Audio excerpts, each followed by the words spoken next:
What's up everybody? Welcome back to another video, and in today's video I'm actually going to be doing another live composition screencast, and we'll be featuring a new product that just came out from Cinesamples called CineBrass SONORE. So if you haven't watched Michael Patty's walkthrough video yet, I definitely recommend doing that. It gives you a really good sense of what the library sounds like. And in this piece, we'll do kind of an in-context video using the library with some other CineBrass instruments to kind of create a brass chorale, if you will. Now, chorale is basically comes from the word choir, which is like singing. So we're kind of going to be doing a sustained long choir piece with brass. So it's very smooth, very legato. And I've pulled up a piano patch here just to give us a sketching tool. And what kind of BPM are we going for? Well, if it's something a little bit slower, then maybe I'll try 90 first, see what that sounds like.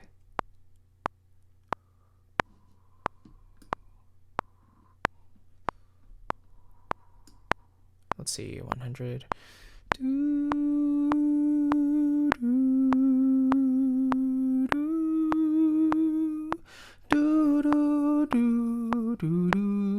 Something kind of like that. Okay. 100 is fine, so let's do this. 2, 3, 4.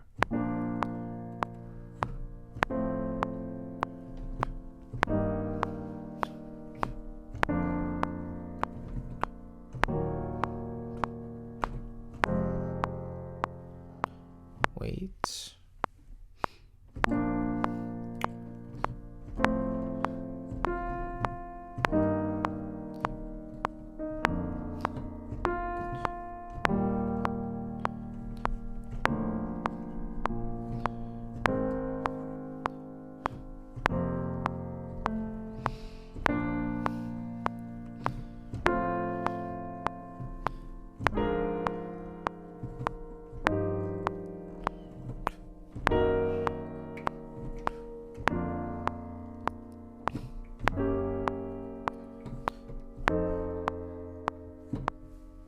And I'll kind of leave it unresolved. Now let me fix a couple chords here.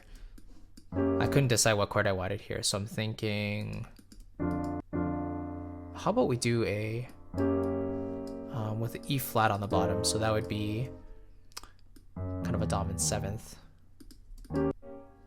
Yes, an E flat 7 going into F7, and then we'll leave it unresolved there. And then what chord did I want here? So this is fine. We get this descending diatonic progression in B flat major. And I kind of wanted this minor 4 sound. And then that's not the right chord, F minor. I want this F sus4 actually. There we go. All right, and then, but actually to let you know, by the end, I'll actually be doing some tempo mapping as well, tempo automation. So it's not so, to the beat. So what I've pulled up here, as you can see, are the patches I'll be using for this. So first I pulled up the horns from Sonore for the legato melody line.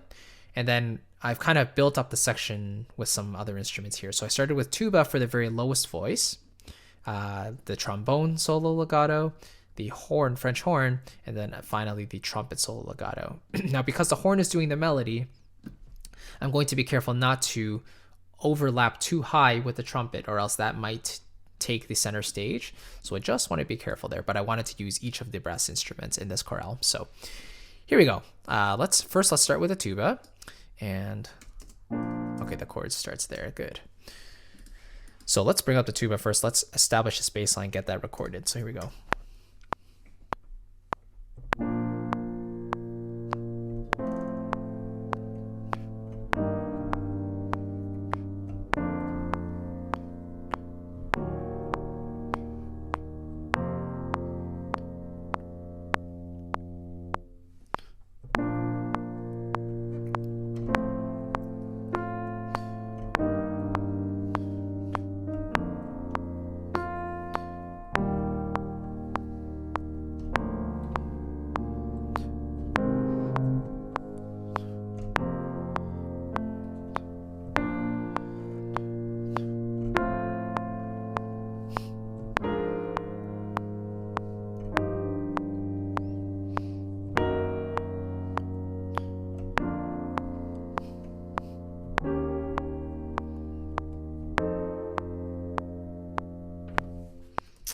Okay, and actually I'll extend this one just a little bit more there. Cool. Now you see there's a few gaps in here, and that's basically where I'm thinking of where to put the breathing room for the tuba player. So now this note got lost because I kind of started before the beat. So there we go. So you can see we're going down diatonically here. Instead of doing E flat major, I kind of did some modal mixture pulling from the parallel minor key. So I have the minor 4 there. Extend a little longer, and then it comes in. So that's a good place for them to take a breath, I think, because again, this is a softer piece and I'm not really asking them to blow that hard. So realistically, they can apply just a little more air, a little less air. They can pull back on the amount of air they put into the instrument, which in turn means that they can blow a little bit longer without having to take a breath. But again, you have to be mindful, right? So.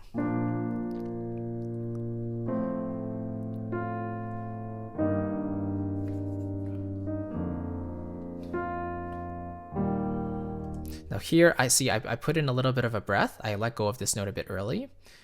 But you know what? I'll leave it there. And it'll be a very short breath because I want them to have this, because you can see I'm going up to this E flat here. So before I had it down, but then I was thinking it's a little bit too low.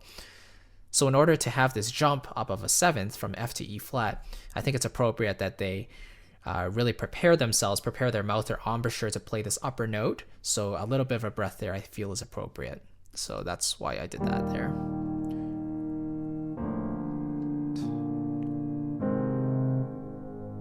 Now here I'm going down to A flat, so I'm just going to be, this will be interesting. See, I'm going down a tritone there. I don't know how this will sound in context. We'll find out. Sounds a bit weird right now. I might have to do something else there, but we'll find out. It's okay. And I'll leave a bit of breath there.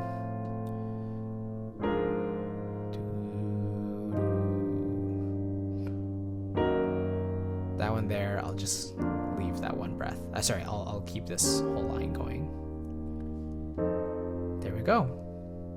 So now that I've kind of established where I want the breaths to be, the other brass players are going to be actually doing the exact same breathing spots, or else it's going to sound kind of messy and a bit all over the place. So I want them all to breathe at the same spot. So it sounds like a choir singing together. A choir is supposed to kind of breathe together, especially when they're singing a few parts like this. If you have a large group of people, they can stagger breathe. They can, some people can breathe at one time, some people can breathe another time, but with very few soloists, it's very important that they're all in sync together. So what does this trombone sound like? Let's pull this back. Okay, cool.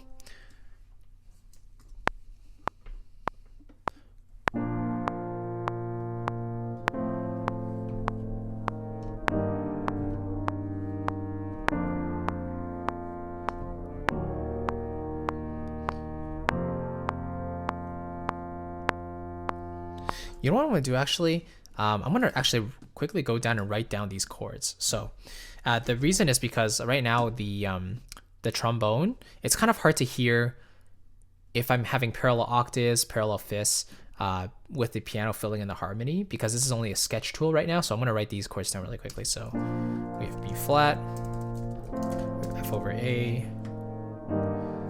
So we have E flat over G. Bear with me here.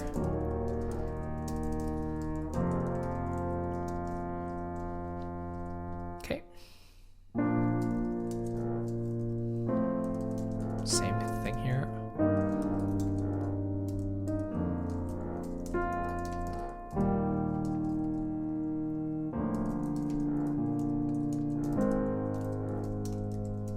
Some weird sound going on, you can hear that.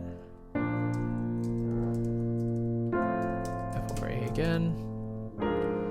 Now this is B flat 7 over A flat.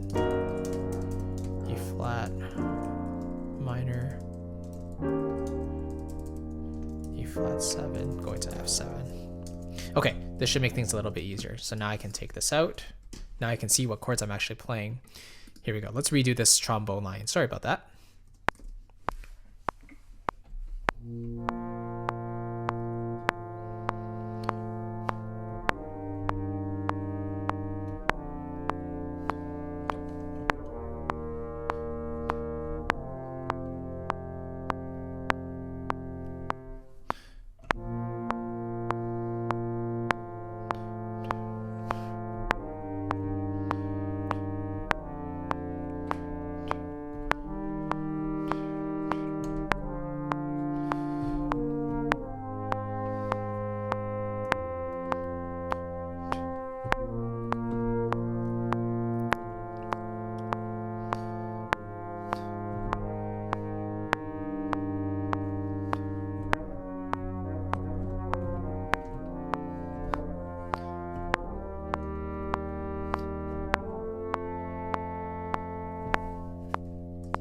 Oops, I should have extended that a little bit further.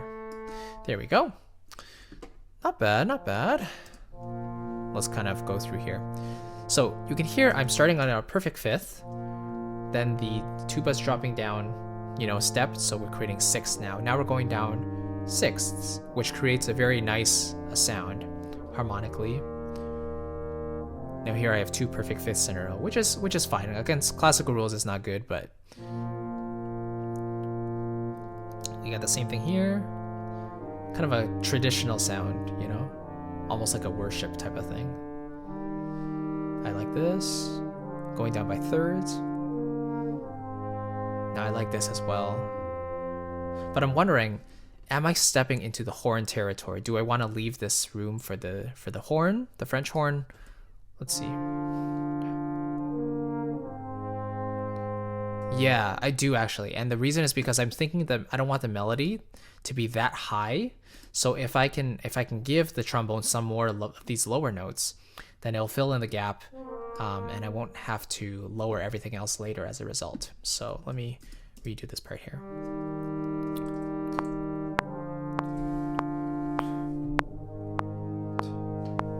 Oops, I'm on the horns track. Let me should do it here. The trombone here.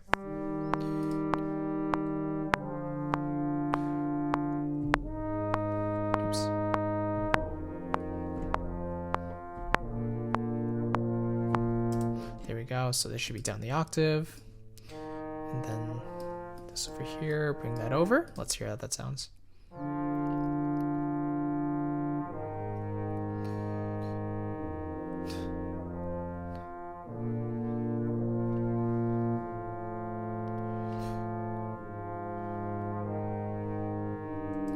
Now here I might even lead into that E flat with a D, so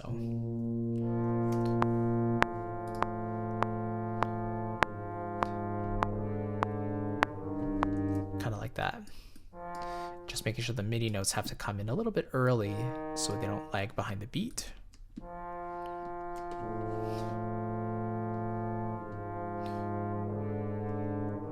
Kind of like that. Now this I just flubbed completely. I think this is fine actually. You know what? I'm gonna keep this. I'm going to do this. I'm going to stretch the E flat over because I want this sixth. I want this major sixth interval. There we go.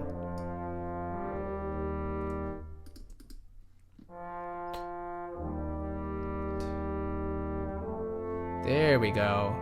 Okay, so now everything sounds more consonant, more together. Okay, we're almost there. I got a lot of the root and the third of each chord now from the tuba and the trombone. So let's see if we can add some more color with the horn now. So we're now basically the very nature of the way the tuba is playing, it's playing some root notes. It's also playing some of the thirds of the chords. It's also playing the fifths, right? So that's I'm basically treating the line or the direction and the way the notes are moving with more importance compared to the actual positions themselves. Because if you think about the line as a continuous thing, then the ear will naturally hear it as a very comfortable and natural, pattern. Whereas if you're kind of going all over the place, that's not really good voice leading. And then as a result, your music may suffer from that. So you just want to make sure that voice leading, especially in types of music like this, takes high priority. So let's throw in the horn as well. Now I'm going to have to do some tweaking afterwards, but let's see what we can do. So B flat major first.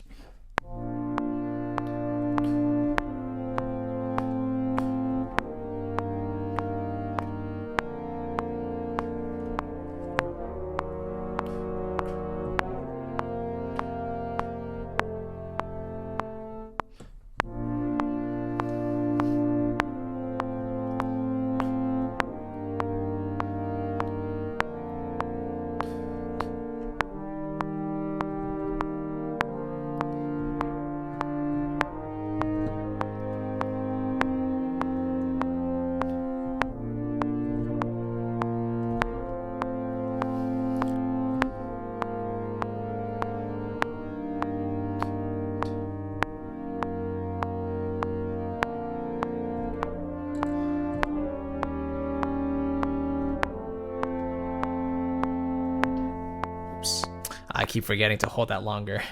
Now you'll notice for the E flat 7, this is where I put in the D flat. That's the minor 7th interval there. So again, drag this over. I'm pretty happy with this so far. So let's make sure they all start together at the same time.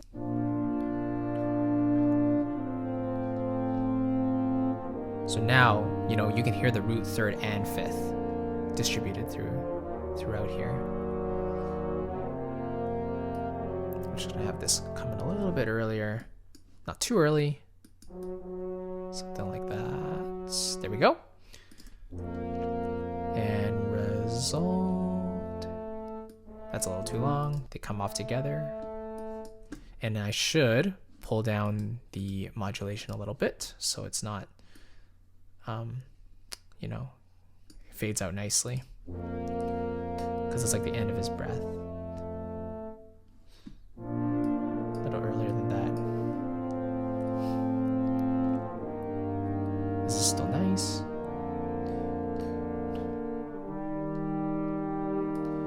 So there I should have just kept B flat because in the other two parts I don't have any B flat. This is all part of experimentation, you know, just hearing what you have and don't have.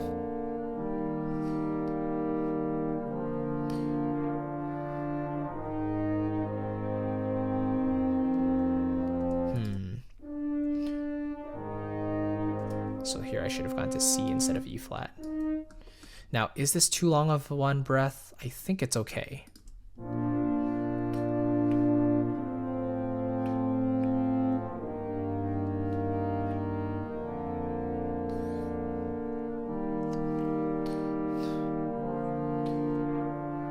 Now that's a really long time to hold a B flat actually. So just to add a little more interest, I might actually add in another note here. Maybe a passing note.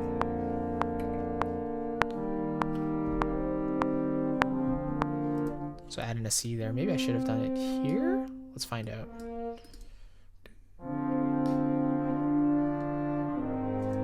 Okay, sorry.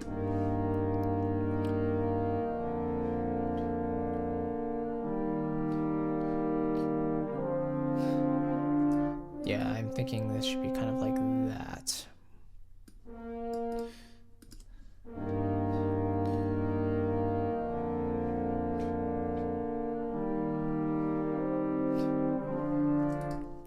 You know what? I'm going to actually give them a breath here, because I don't want to kill him. If in doubt, it's always better to give a breath. So I can, oops. So I can actually reinsert the B flat over here. I'd rather him live. And a little less. And so as a result, I should also give this trombone player a breath.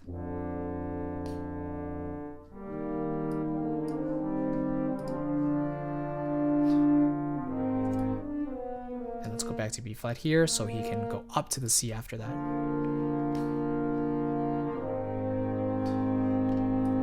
Let me just quickly tweak the less intensity in the legato and a little bit faster as well. Should do this for the horn as well. Intensity less, speed up a little bit, and then intensity less, speed up just a little bit. There we go. And the rest of these notes I'm pretty happy with, I think.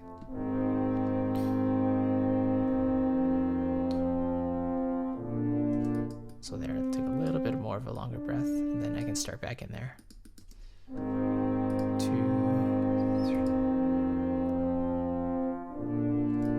A little bit of a breath. There we go. So now each of those players have that little breath there.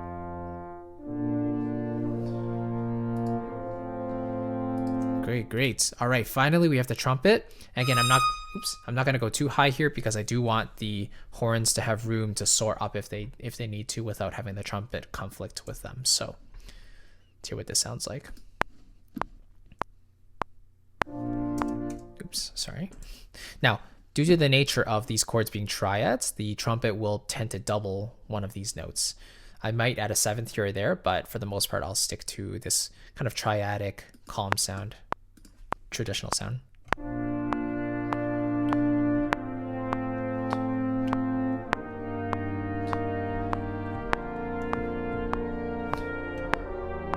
Oops.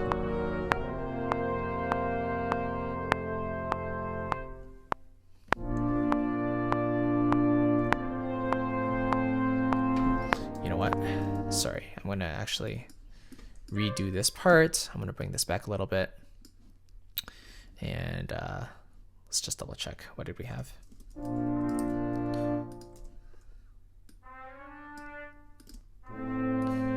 Actually, I'm going to lower the volume here. Just a little bit.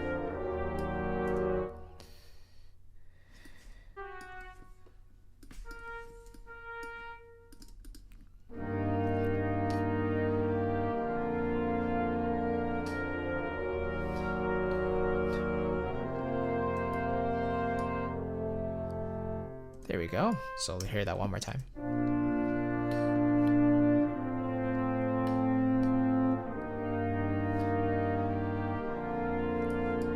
Maybe just bring it back up.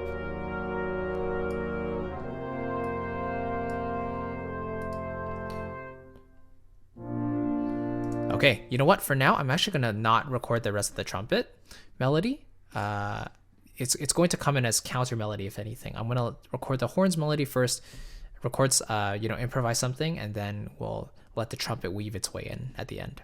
So let's come up with something here. Now, this beginning here is an intro. The melody will be this part. So.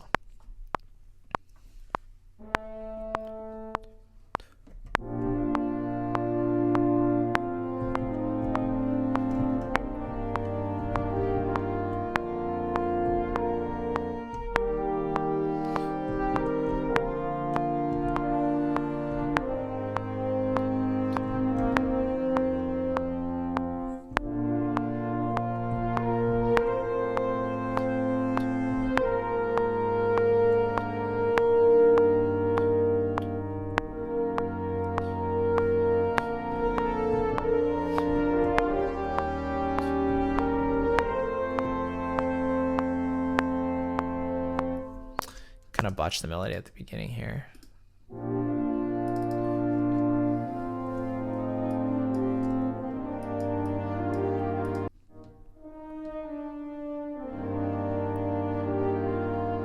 You know what? Let's go down to B flat. Because again, this is the start of the melody, so I can actually have a little bit of a, I can go down a little bit first, and as the energy builds into the next bar, then I can actually go up a little bit with the range. But I want to start nice and mellow.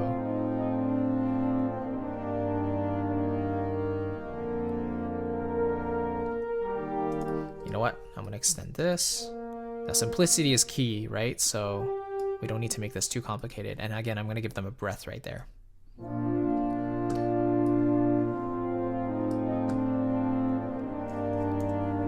Oops.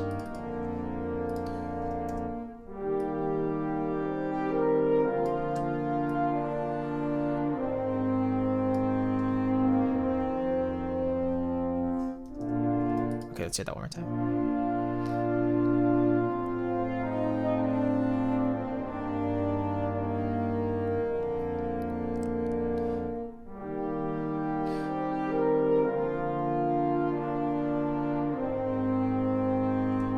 Now I think I already have something with someone playing the C here, so let's hear if someone is already. Yeah, we do have that melody note already. So you know what? I'm going to leave that because I want this. Is it the horn?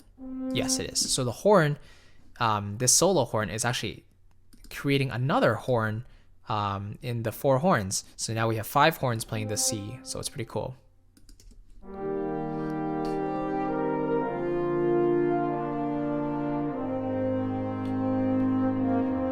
There we go. Breath. Now they rise above the rest.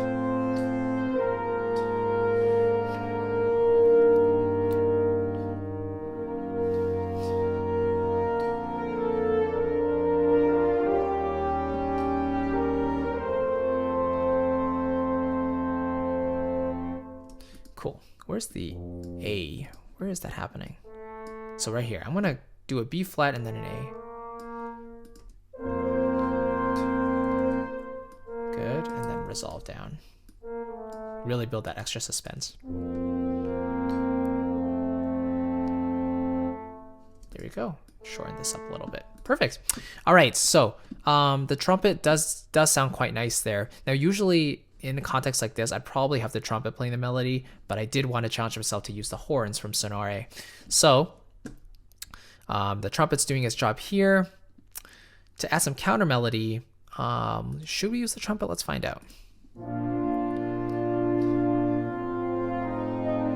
The only issue I'm thinking about is, do I want the trumpet to go above the horn's melody? And usually my answer would be no, but let's see if we can make it work.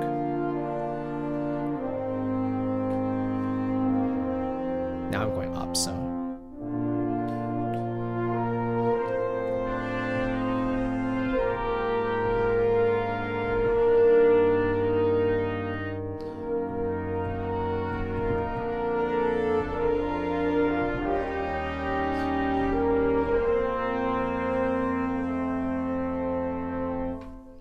So maybe.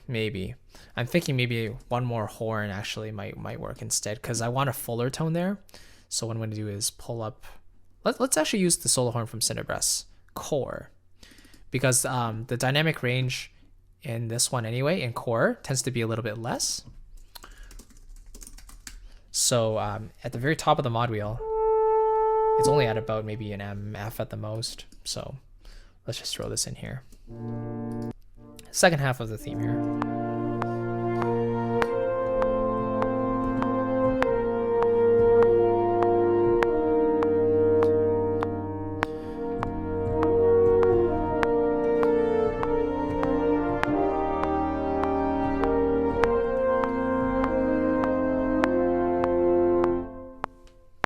Okay, see, that already adds some more interest in there. Some counter melody to spice it up. Sorry, let's hear it from the start of this melody.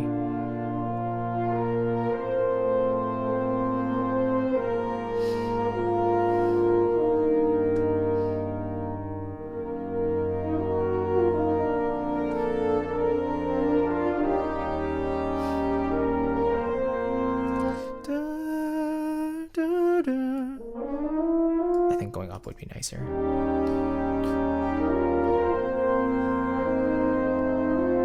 Maybe I should just keep, let's see.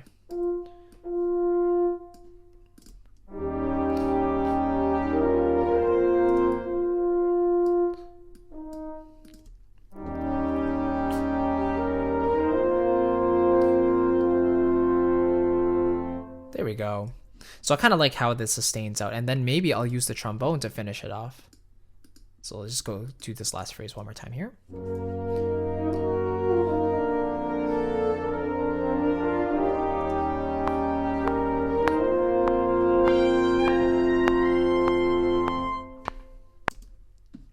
You know what? Let's extend these a little bit further. Let's do the end of the bar. Bring this up as well. There we go. And maybe I can just do that, just to make sure none of them cut off prematurely there. Okay, let me re-record this trumpet one more time.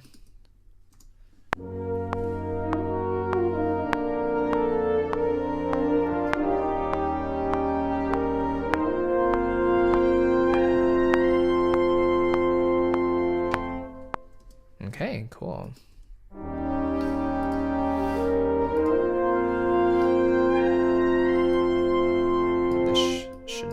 switching so early. And yeah, that's pretty much it. Okay, I think I pretty much got it.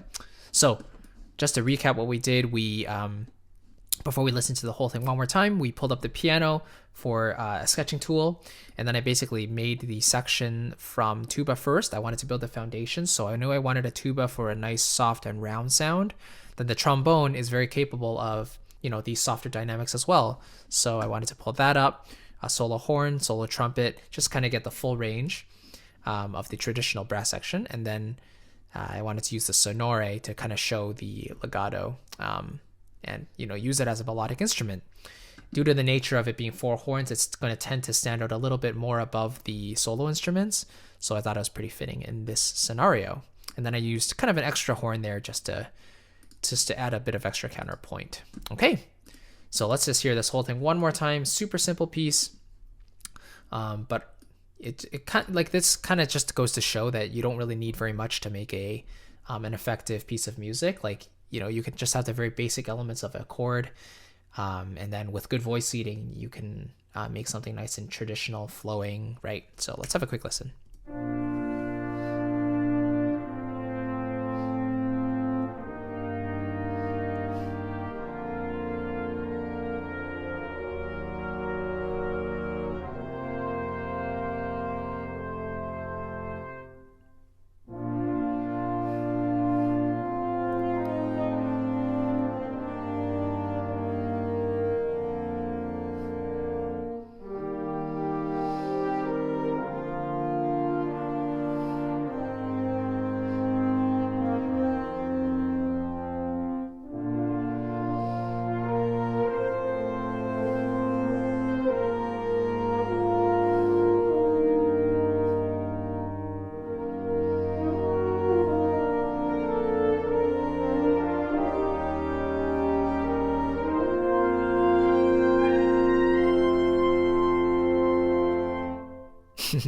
So it's like the trumpet's just coming in there just for a surprise. Like, we heard it at the beginning, but it never went that high. But at the very end, it just comes in like, "Did you remember me?" kind of thing, you know? I like having fun, you know, bringing in some things that are unexpected sometimes, but I don't know, maybe it's just me. So anyway, thank you so much for watching. That's basically the idea. And yeah, I hope you enjoyed it. Just a simple brass chorale using CineBrass SONORE. And you can find the link in the description box below, leading you directly to the product, showing you what it sounds like. Again, remember to watch Mike Petty's walkthrough video of the product if you haven't already, just so you can get the overall sense of what it sounds like and how it works. But hopefully this video kind of gives you a more in-depth, in context type of feel to it. So thank you so much for watching. I will see you in next week's video, and take care. I'll see you then. Bye-bye.